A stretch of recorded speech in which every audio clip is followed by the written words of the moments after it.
Yogena chittasya padena vacham malam sharirasya cha vaidyagena yopakarottam pravaram muninam Patanjalim pranjaniranatosmi stuve Patanjalim vyasam shankaram cha munitrayam katra sutrasya bhashyasya kramat vivaranasya cha.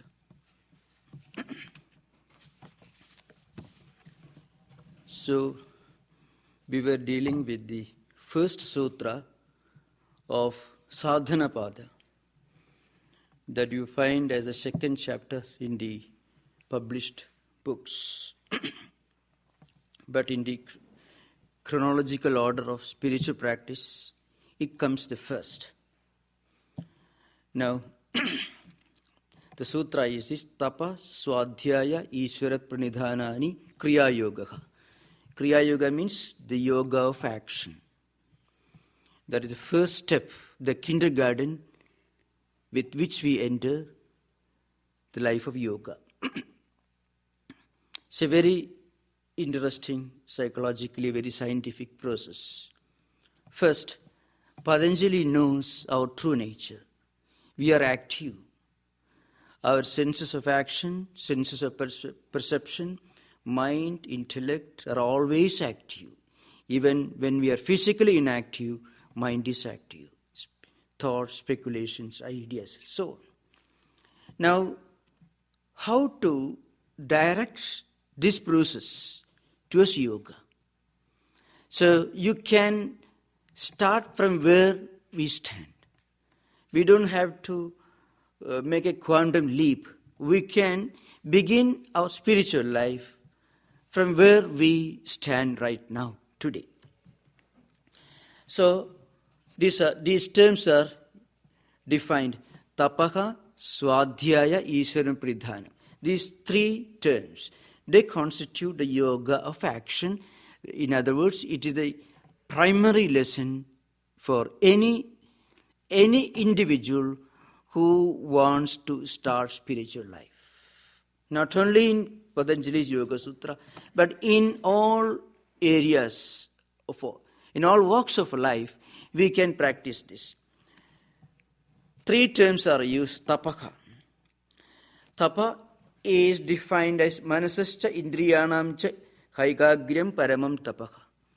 Means mind and senses of action and senses of perception, they should be trained to concentrate on a high spiritual ideal, going beyond the present. How to link our mind and thoughts and ideas and actions to a transcendental spiritual ideal. How to link the present with the infinite. That's the beginning of spiritual life. If we don't link the present, the empirical, the everyday life situation to the infinite, then we will be just creatures. We will be helpless tools in the hands of destiny. Very often this destiny is determined by the vagaries of the senses and mind. I already explained this sutra in the last class, but just a kind of recapitulation. So the first step is tapa. Now, here is an important point which one of the commentators, Vyasa, makes very clear in his commentary. He makes an important point. When we practice tapa, means penance, maybe fasting, prayer, asceticism, self-denial, saying no to the senses. When the mind is running after some sensory pleasures, you should have the ability to say no to the mind, to say yes, enough. This is the beginning of spiritual life. Now, Vyasa, with a great psychological insight, makes an interesting statement. This should not be done in such a way as to create fatigue in the mind. So, he says, Tacha chitta prasadanam abadhamanam anena asevyam. It's a very interesting, I shall explain this. See, I shall just take one example. Sometimes we fast. we practice silence. These are some of the practices in all spiritual traditions. Fasting, silence, long prayer, etc. Now, suppose when we are fasting, our mind is complaining, oh, you are hungry, you have to eat food. Then it is not a spiritual practice. Such people should better have a square meal. Go to a good restaurant, have a full meal, and then after some time, they can practice silence. Because if our mind is not ready to practice physical asceticism, then it becomes an irritant. So, Vyasa, the commentator of Patanjali Sutras, makes a very interesting statement. Tacha chitta prasadanam abadhamanam means mind should be always in a state of perfect peace, tranquility, harmony, and serenity. The serenity of the mind, the tranquility of the mind should not be disturbed. When we practice self-control, penance, it's a very interesting statement. Again, as I said last time, we practice silence, maunam vridam is what it is called. Now, we won't speak for one full day. The idea is, maunam, the word is related to another word, means manana, means contemplation, the higher, the infinite, the transcendental. Along with that, if we keep silence, if we can remain silent, then it becomes a spiritual practice. But those who are not able to do that, those who have not reached that level of mental fitness, if they practice silence, there will be a big Bolshevik revolution taking place in their mind. They won't speak a word. Mind will be in a very turbulent state. There will be an October Revolution taking place, French Revolution, all going on within the mind. Because mind is terribly irritated. So Patanjali makes an interesting point. Whatever asceticism we practice, that should not be done in such a way as to create a turbulence or disturbance in the mind. The purpose is to create a feeling of peace, harmony, and serenity within the mind. That should be the idea. So that's a very interesting point that the commentator of Patanjali Yoga Sutras, the great sage Vyasa, makes in his commentary on the first sutra about tapa. Swadhyaya is again another important thing. Swadhyaya, literally, in the conservative orthodox circles, means chanting of some sacred mantras. Om, or maybe in the Russian Orthodox tradition, church tradition, they have certain prayers. In many spiritual traditions, constant practice of prayer within, with perfect contemplation and concentration on the meaning of the words which constitute the prayer. That's also very important, not mechanical. So, in this context, the great commentators make a very interesting idea. Whatever we read, whatever we repeat, should be linked to our spiritual goal. So, when we read a book, Swadhyaya literally means one's own self-study with concentration and contemplation and full understanding of the meaning. That's the literal translation in English of the definition of Swadhyaya in Sanskrit, the commentaries. We should be able to read only those books which remind us that we are something other than these psychophysical mechanisms. We are higher than an empirical entity. There's a higher spiritual dimension to our personality.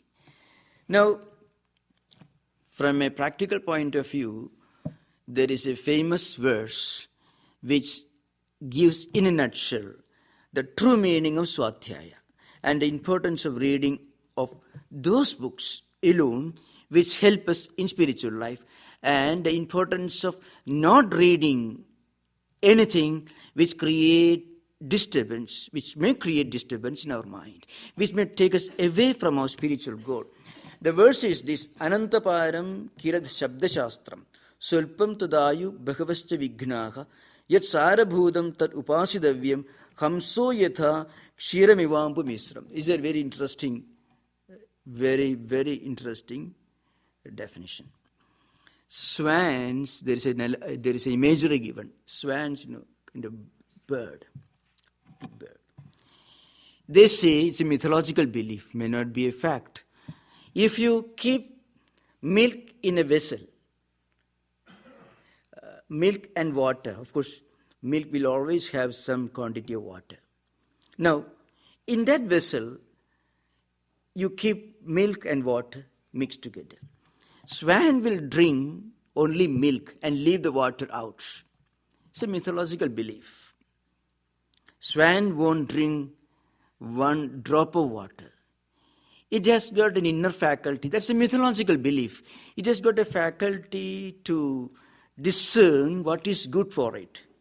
Water is not good for it, so it will drink milk alone and leave out water completely. Now, similarly, this verse says, this comes in Panchatantra, a very famous work which was translated in English or almost in the early decades of 18th century. It's a famous book, available in many translations, translated to different European languages. Now, the meaning is this: life is short. You may live for 100 years. And there are innumerable books in the world. All books are not worth reading. All magazines are not worth reading.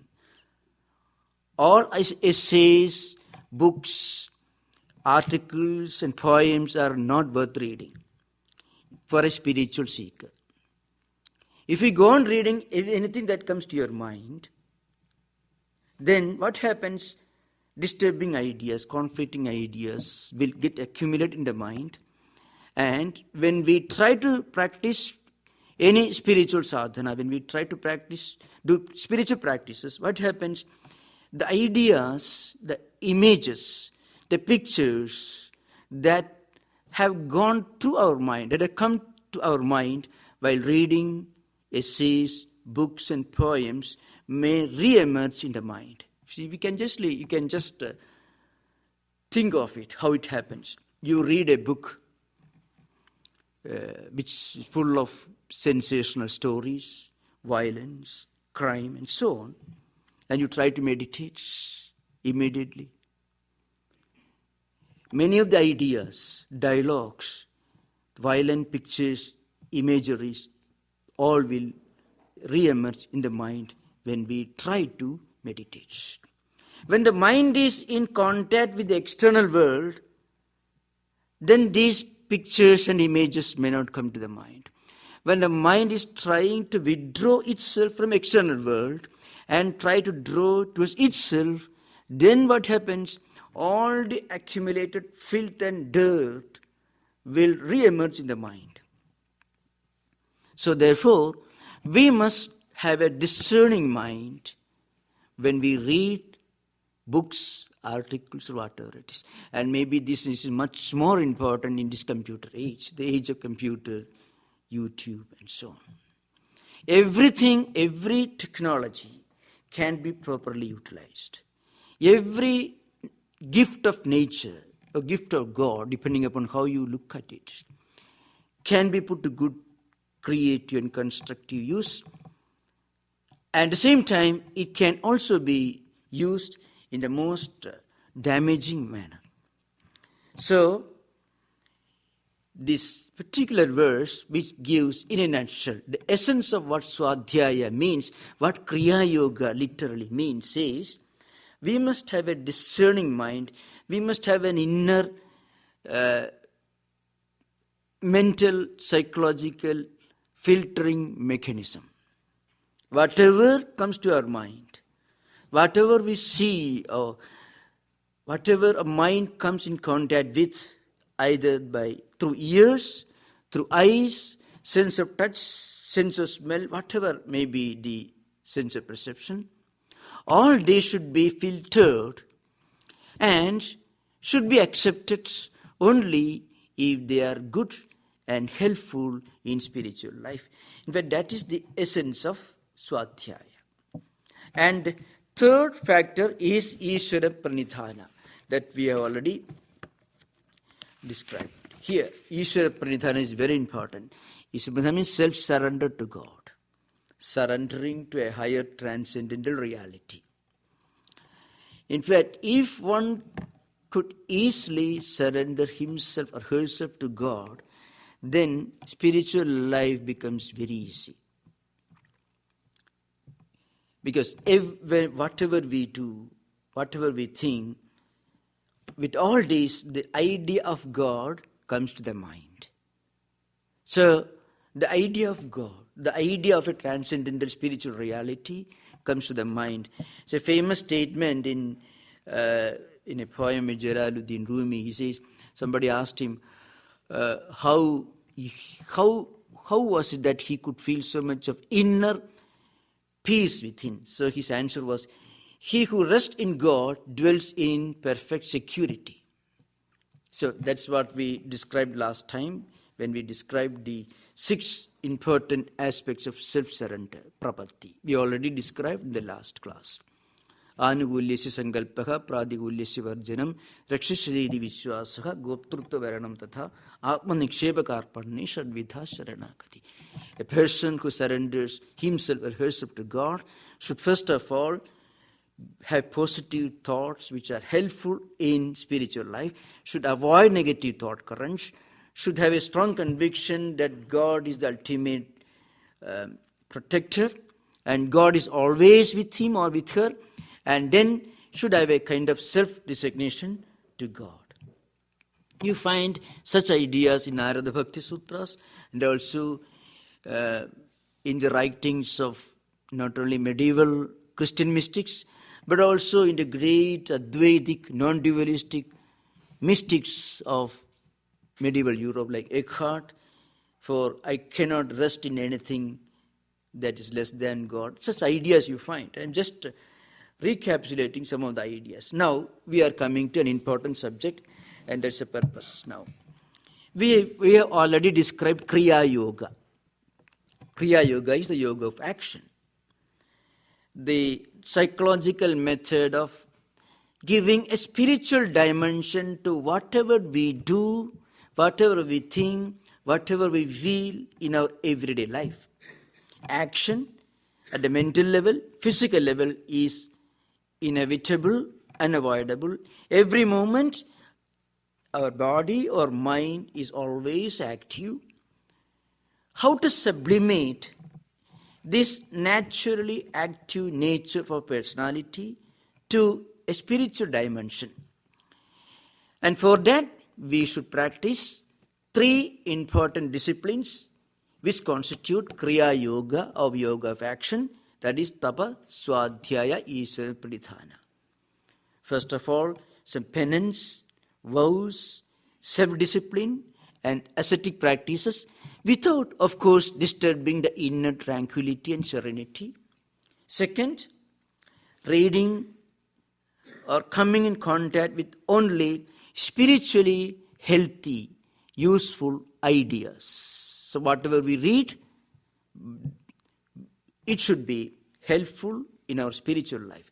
Third, a kind of a feeling of self-surrender, self-resignation to God's will.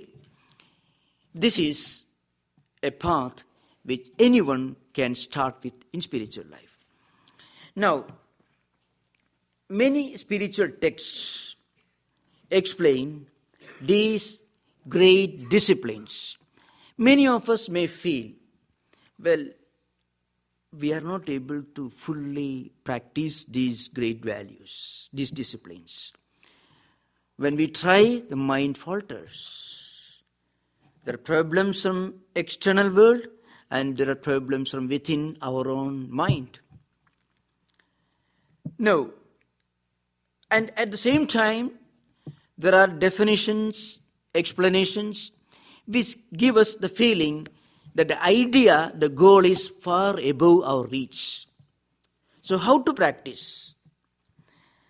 Here, Shankaracharya, the great commentator of Bhagavad Gita, gives an interesting explanation. The real purpose, relevance, and practical utility of Kriya Yoga is mentioned here.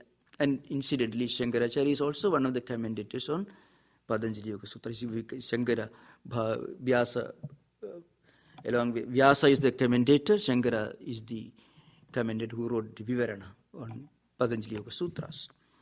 Now, in the Gita, if you go to the second chapter, in the 54th verse, Arjuna puts one question to Krishna. Now, and the question is this. Arjuna is not asking the question, who is an spiritually enlightened person? What are his characteristics? The way he puts the question is somewhat different. He asks the question, how does a spiritually enlightened person speak? How does he converse? How does he interact with the world? How does he move about? Siddha prajnasya ka bhasha samadhisthasya keshava sthidadhi kim prabhaseda kim asida vrajeda kim. How does he sit? How does he move about? How does he walk? How does he talk? You find this in the 54th verse of the second chapter of the Bhagavad Gita. Now, in response to this question, Lord Krishna gives a long list of some of the essential characteristics of a spiritually enlightened person. From 55th verse to 72nd verse of the second chapter of the Gita contains a long list of characteristics of great spiritual personalities. Prachagadeda kaman sarvan parthamanogadan atmannevatmanatushtasthita prajnastu. Like that long list you find in short. A spiritually enlightened person is not worried about what happens in the external world. He is contented within himself. His joy, his happiness, his tranquility of mind are not dependent upon something that comes from outside. It is built on the strong conviction that he is the all-pervading Atman, spirit, the consciousness, which is immanent in all beings, which is all-pervading and omnipresent. It's a long list is given. Now, while writing his commentary on this verse, Shankaracharya answers a question, the question that we may raise while reading the first sutra of the Patanjali Yoga Sutra, means the second chapter. What is Kriya Yoga? So Shankaracharya says, many of these ideas, these ideals, these characteristics, serenity, inner poise, balance, wisdom, all these are natural characteristics of spiritual personalities.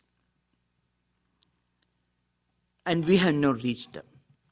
We are taught that a spiritually enlightened person sits in a state of perfect tranquility of mind, peace and harmony within, is not disturbed, is not perturbed by what goes around him. He is in a state of perfect and complete contentment within. And we know very well that this is a very difficult goal, remote goal for us to reach. Now, how do we get any benefit by reading this? Shankaracharya, the commentator, says, these are the ideas, these are the virtues, the characteristics, which are natural for the spiritually enlightened person who has reached that level. But for others, these are the ideas, ideals, examples, and characteristics that we can slowly practice in our own everyday life. So what becomes the natural characteristic of those who are fully accomplished, who have reached the goal, who have attained to that stage, become the road, the path for us to take so that you reach that goal. That is the important. Now similarly, when we read, for example, the high ideals of tapa, swadhyaya, ishwar pranidhana, etc., which may appear to be somewhat difficult for people who had to work for 13, 14 hours a day in the office and then look after everything like that. We may feel that this is all right for somebody who lives in a forest. In this 21st century, what is relevance? Shankaracharya says, and he makes a point, Sarvatra hi adhyatma shastre kridartha lakshanani yani tani eva sadhanani upadisyanti yatna sadhyatvad yani yatna sadhyani sadhanani lakshanani cha bhavanti tani. The meaning is this, I should explain. He says, the great spiritual characteristics that we find in the life of great spiritual teachers can be attained through our own effort. Yatna sadhyani means what are natural to them can be practiced slowly in our own life. To give you an example, if somebody asks you, what are the characteristics of a physically strong person? Or let us say, a better example I would say. What are the characteristics of a wise man or a wise woman for the matter? Or a musician? Then you would say, a musician can sing well. A wise person can take proper decision without being shaken or being being influenced by negative ideas or anything. Now, if we ourselves start practicing some of these characteristics, so a good musician can sing well. For that, we take good lessons under a great musician and try to practice it. A good musician will have a good voice. So we try to practice so that we get a good voice. A good musician can sing well. So we try to practice singing well more and more. Then we also become musicians. A physically strong man has huge bulging muscles. So a person can start going to gymnasium every day and he need not worry about getting strength, becoming strong. He should concentrate on getting bulging muscles. And naturally he will become a strong person. So these characteristics can be practiced through effort. He means everyone can start and practice and attain these qualities through effort. That is the special view of the great teacher of Advaita, Shankaracharya.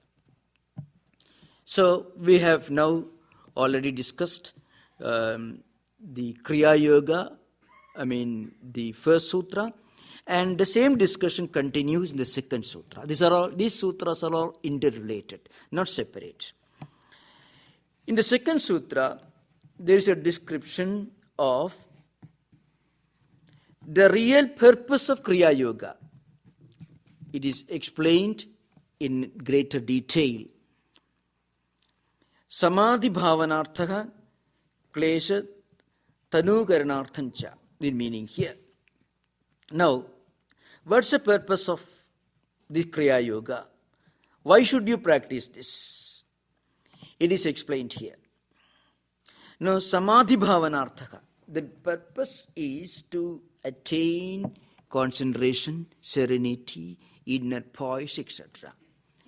And for this purpose, we must develop a strong discerning mind, a spiritual discrimination between what is right, what is wrong, what is appropriate, what is inappropriate.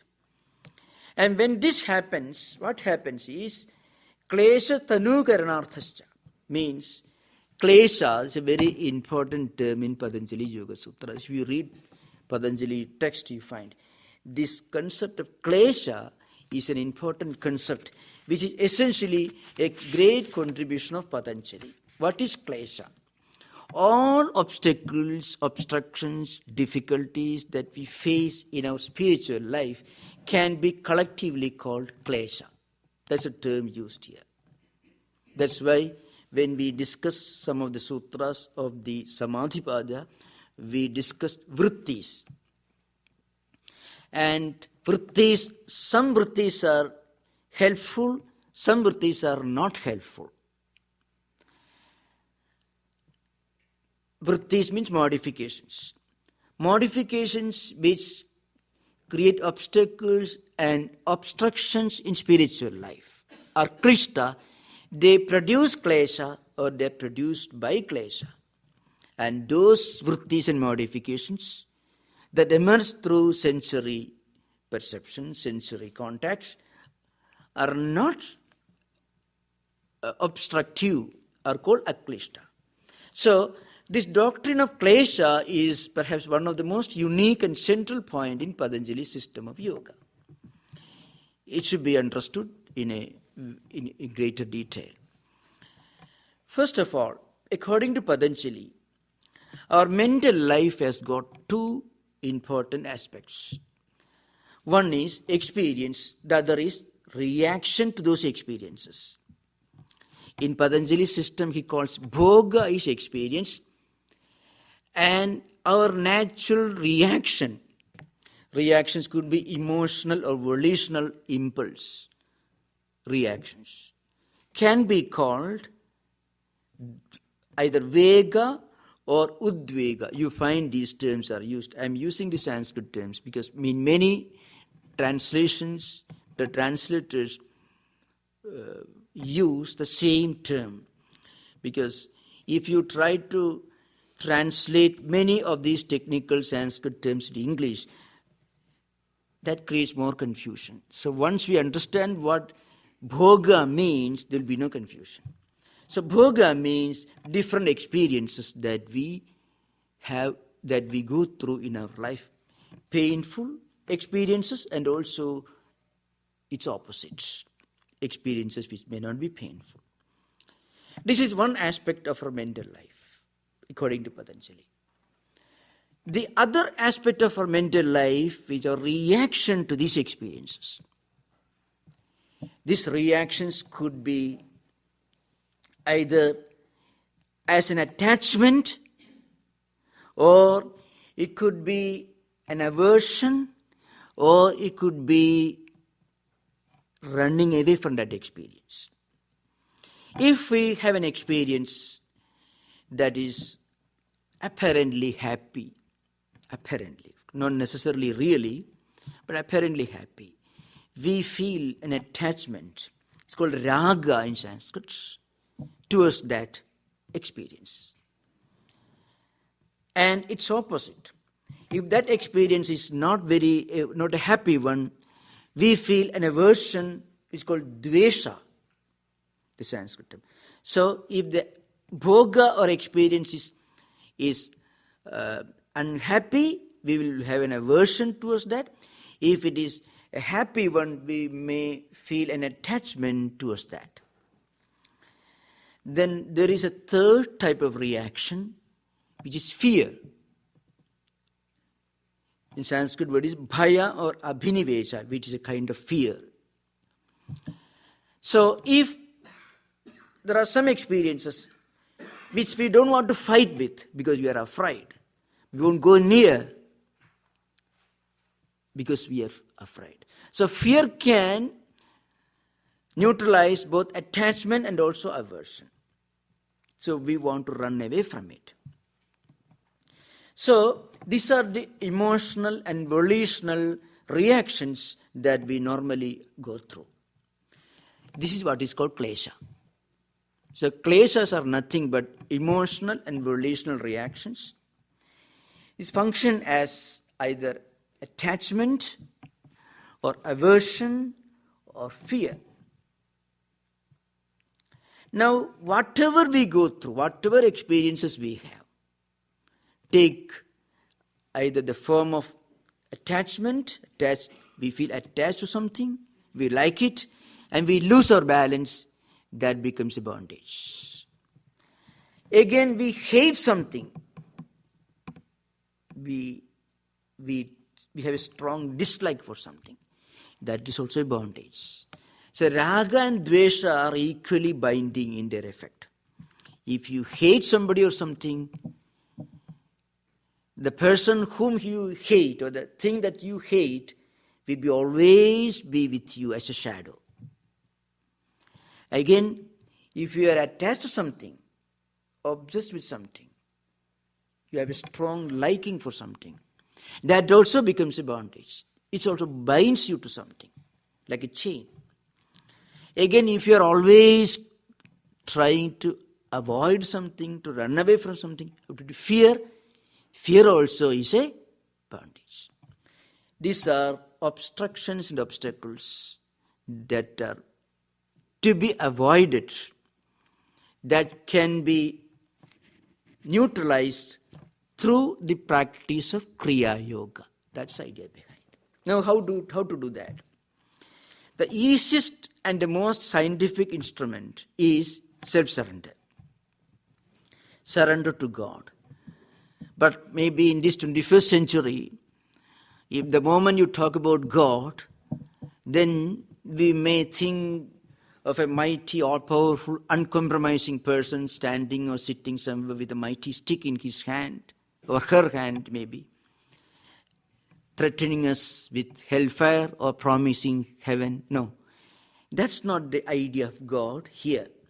Here, the idea of God is one who creates this world and who is the indweller in everything in this world, who is the immanent principle in everything, and who is also the all-pervading consciousness, the omnipresent consciousness, who is actually not different from his creation.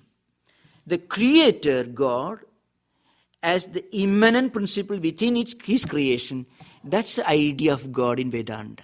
So remember, the idea of God is not so fully developed in yoga philosophy. So to make this yoga system much more intelligible, I sometimes try to synthesize Vedanta with yoga. Please remember, yoga is not a complete system as Vedanta. Yoga is a great means, a path that takes us away from the sensory world, the bondage of the senses, towards a higher spiritual level. And Vedanta takes you from there to the supreme goal. So, Ishvara Pranidhana is the third element in Kriya Yoga. If whatever you do, if you could do with thought of God in your mind, then you won't be too much attached to something, because attachment in its empirical worldly sense is the opposite of aversion. In a spiritual sense, attachment could mean you look upon the whole creation as a spiritual family. That is not attachment.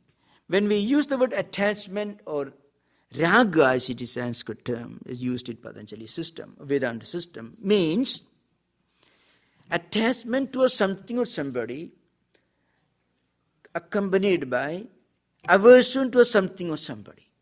It's like a coin which has two parts. One side attachment, the other side aversion. Both are equally binding in their effect. Now, again, fear, the third emotional, volitional reaction towards our experiences. That also is a problem. If you are devoted to God, if you are feeling that, well, I have resigned everything to God, so God will see to everything, then you will not be afraid. In fact, absence of fear is a very important characteristic in a spiritual seeker. Fear and faith in God can never coexist, cannot go together. Fearlessness, not of a hooligan or a reckless person. That's not what is meant here. Fearlessness that comes out of a feeling of self-surrender, resignation to God's will, and everything is God's work, and God is your protector. If we can reach that level of spiritual progress, then we will be free from attachment, we will be free from aversion, we will be free from fear. So you can imagine how Kriya Yoga helps us to fight some of the very common problems that we encounter in our everyday psychological life. We are always attached to something, and that attachment, when it is at the worldly level, it has got another side to the coin, aversion, hatred to somebody else. And both create, third one, fear. Something that we cannot like, and something that we know very well that's no use getting angry with it, we avoid, we move away from it. That is fear. That is called bhaya or abhinivesha. Now, Patanjali says, this Kriya Yoga helps you to develop a discerning mind. That discerning mind, well, that spiritual maturity, wisdom, that's the meaning of bhavana, the word used in the second sutra. So, samadhi bhavanarthaha, klesha tanugaranarthascha. Tanugaranam actually means attenuation, weakening, making thin. So once you develop this strong discerning mind as a result of the practice of Kriya Yoga, Tapa, Swadhyaya and Ishvara Pranidhana, then what happens?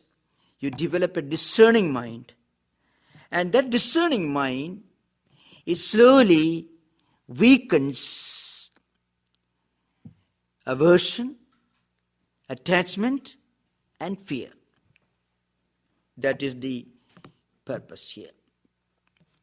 A great commentator who wrote the commentary, Bhoja's Vritti, he says, Chedasi puna puna niveshanam, means thinking again and again. Whatever sensations may create fear or aversion or attachment in our mind, when these sensations or thought currents come, again and again we must try to neutralize it by internalizing this tapas, swadhyaya and Ishvara Pranidhana. Self-surrender to God, resignation to God's will, or reading good books and thereby accumulating good positive thought currents in our mind. So, what happens if you can do that, then these kleshas get slowly weakened. Kleshas, we should understand. Klesha is a special term which is a contribution of Patanjali. Patanjali had many original contributions to psychology. One important contribution, as I made clear earlier, was the clear discrimination between vrittis and samskaras. Many external experiences create tendencies in our mind, and we identify ourselves with those things, and that create modifications. Modifications may be acceptable to modern psychologists like Jung, Adler, etc. But then they could never possibly think of samskaras.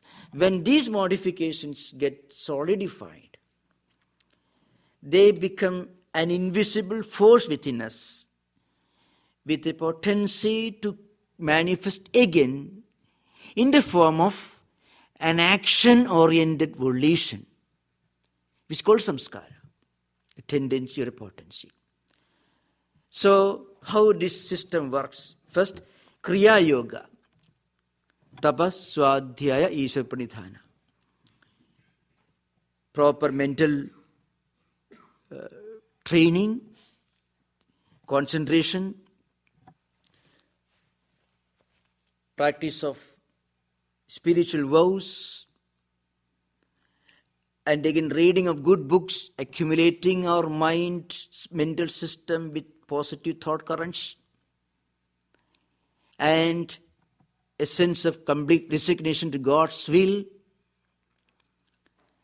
and this creates a mental filtering mechanism within. So when something happens which makes you hate somebody, this spiritual mechanism will stand as an obstruction to that hatred. No, I should not hate. It's called Viparita Bhavana. Means you neutralize a negative thought current with a positive thought current.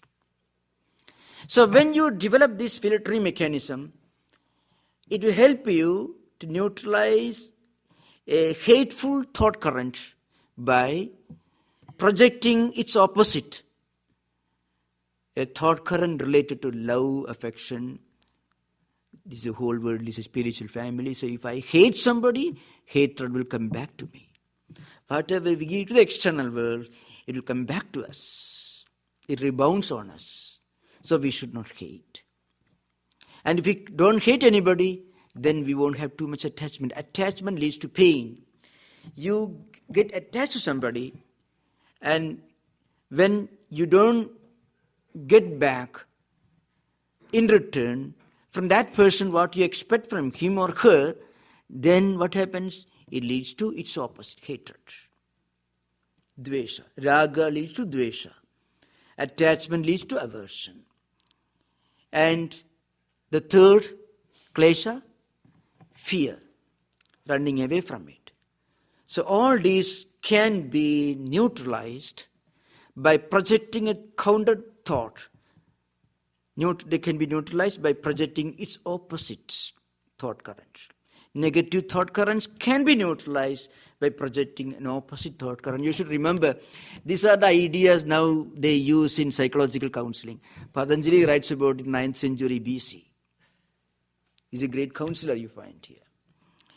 So, again, this leads to samprajnata samadhi. We discussed this matter earlier. Samadhi we'll discuss later. And it creates a kind of spiritual maturity.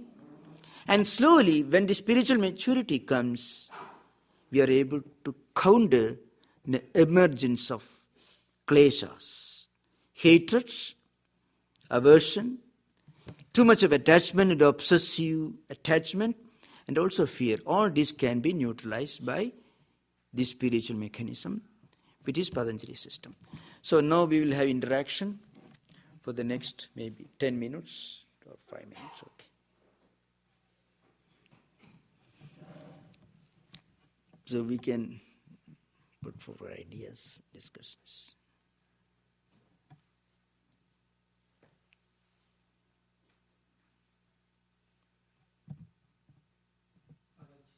So you mentioned Vyasa's point commentary where he mentioned that if you're trying to do some tapa, but your mind is revolting and you don't have that tranquility, he said it's not a good thing.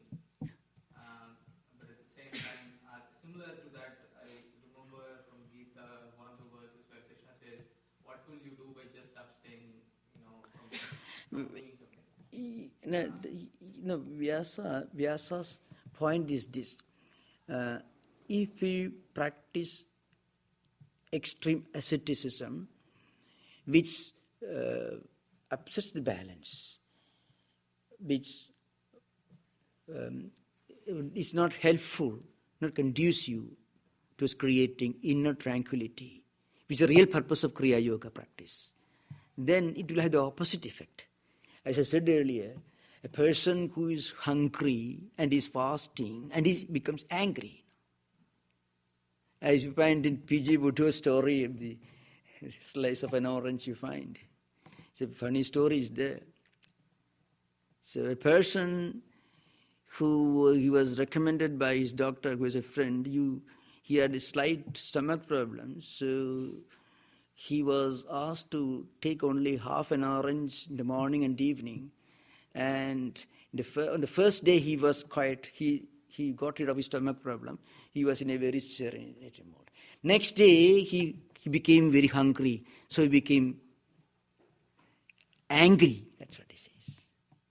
It may not be when we don't fully understand this.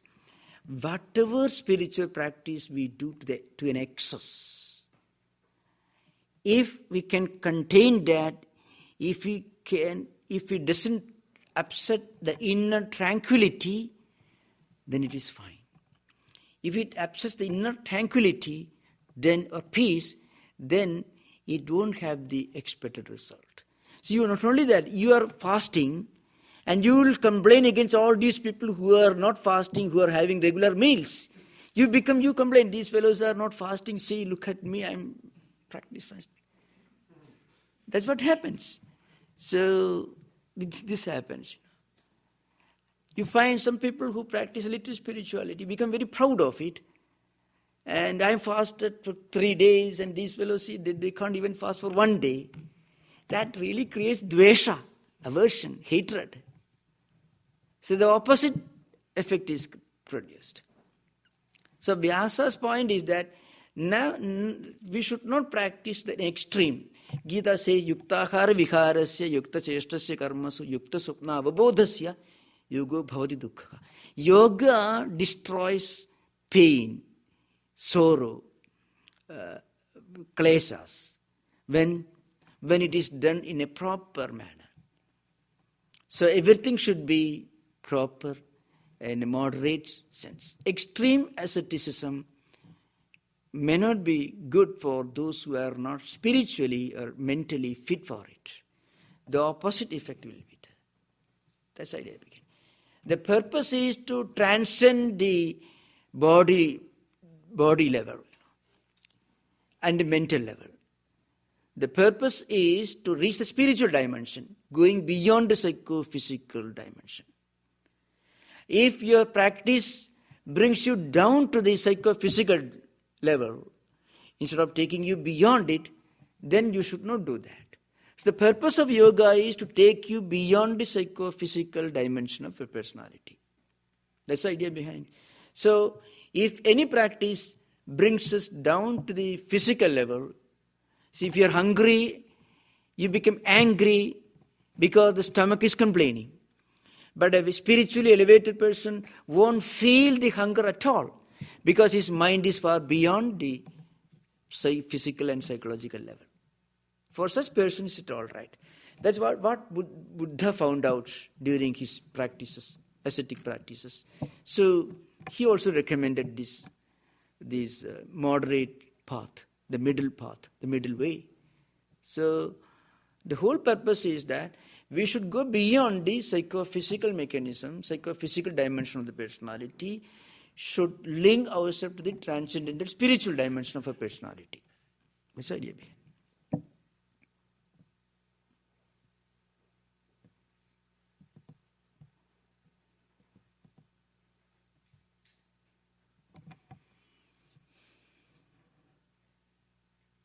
Anybody, anything to discuss?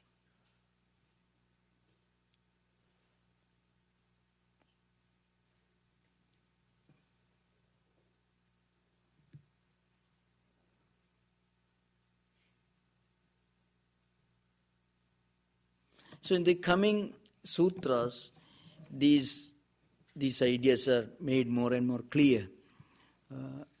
Patanjali's system is that he mentions one principle and then he explains what it means in the succeeding sutras. So the method is somewhat different from what we normally are familiar with. So, Om Shanti Shanti Shanti Hari Om Rat Sat Sri Ramakrishna Arpanamastu.